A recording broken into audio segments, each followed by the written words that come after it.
புரட்சித் தலைவர் எம்ஜிஆர் மற்றும் புரட்சித் தலைவி அம்மாவுடைய அருளாசியுடன் மாண்புமிகு இதய தெய்வம் புரட்சித் தலைவி அம்மா அவருடைய அரசியல் வாரிசு புரட்சித்தாய் சின்னம்மா அவர்கள் இன்றைக்கு கட்சியின் பெயரை அறிவித்திருக்கிறார்கள், சின்னத்தையும் அறிவித்திருக்கிறார்கள். அனைத்திந்திய புரட்சித் தலைவர் மக்கள் முன்னேற்றக் கழகம், சின்னம் தென்னந்தோப்பு. 1972ஆம் ஆண்டில் புரட்சித் தலைவர் எம்ஜிஆர் அவர்கள் என்ன நோக்கத்தோடு ஏழை எளியவர்கள் முன்னேற்றத்திற்காக இயக்கத்தை தொடங்கினாரோ, புரட்சித் தலைவி அம்மா அவர்கள் எந்த நோக்கத்தோடு இந்த இயக்கத்தை வளர்த்தாரோ, அதே கொள்கைகள் அதே நோக்கத்தோடு இன்றைக்கு புரட்சித்தாய் சின்னம்மா அவர்கள் இயக்கத்தையும் சின்னத்தையும் கண்டிருக்கிறார்கள். இதில் முக்கிய விசேஷம் என்னவென்று சொன்னால், நடைபெற இருக்கிற சட்டமன்ற பொது தேர்தலில் இயக்கம் புரட்சித்தாய் சின்னம்மா அவர்கள் கண்ட இயக்கம் நிச்சயமாக போட்டியிடும், அமோகமான முறையிலே வெற்றி பெறும்.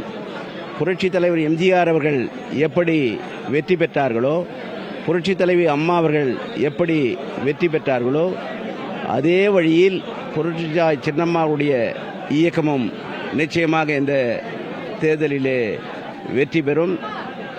இந்த தேர்தலிலே நம்முடைய இயக்கம் புரட்சித்தாய் சின்னம்மா அவர்கள் கண்ட இந்த இயக்கம் நிச்சயமாக பொதுமக்களிடத்திலே நல்ல வரவேற்பினை பெறும்.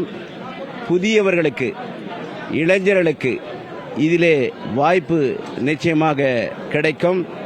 புரட்சித் தலைவர் எம்ஜிஆர் அவர்கள் தொடங்குகிற போது இளைஞர்கள் எப்படி தேர்தலில் போட்டியிட்டார்களோ, அதே போன்று புரட்சித்தாய் சின்னம்மா அவர்களும் இந்த தேர்தலிலே இளைஞர்களை, அனுபவம் மிக்கவர்களை களத்திலே, சட்டமன்ற பொது தேர்தல் களத்திலே இறக்கி விடுவார்கள், நிச்சயமாக வெற்றி பெறுவார்கள். தேர்தல்களும் சூடு பிடிச்சிருக்கு.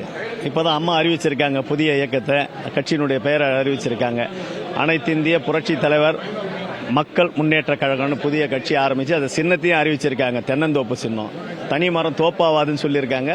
இது சின்னமே எங்களுக்கு ஒரு கூட்டு சின்னமாகவே இருக்குது. இது நிச்சயமாக வெற்றி பெறும். அம்மாவனுடைய இந்த செயல் வருகின்ற சட்டமன்ற தேர்தலில் மிகப்பெரிய ஒரு வெற்றியை நிச்சயமாக கொடுக்கும். நீங்களே பார்க்குறீங்க எவ்வளோ பேர் வந்திருக்காங்கன்னு. வேட்பாளர் 234 தொகுதியிலையும் கேண்டிடேட்டை போடுவாங்க.